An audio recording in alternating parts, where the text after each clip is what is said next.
Hello guys. Welcome my channel.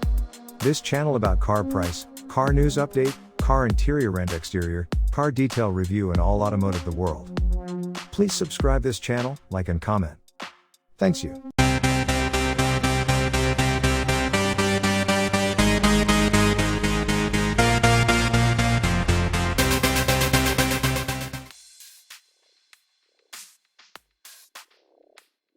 Maserati's lineup will look a lot different in the second half of the 2020s than it does in 2022. The company confirmed that the Levante and the Quattroporte will be replaced by electric models, and it announced that the Ghibli, its entry-level car, will retire without a successor. What we see in the market is that there is a transition from sedans to SUVs. There is still a very clear demand for sports sedans, but we believe that we can serve customers even better by substituting the Ghibli and the Quattroporte with just one new sports sedan, explained Francesco Tunnan, the Italian company's head of product planning, during a press conference. We don't know when the Ghibli will retire yet. Executives aren't worried about losing sales by axing the Ghibli.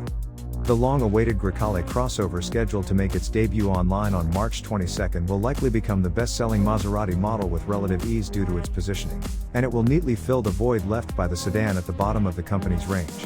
And, the next generation of the Quattroporte will carry the sedan torch into the 2020s. We strongly believe that there is a future for the sedan, but probably not for two sedans.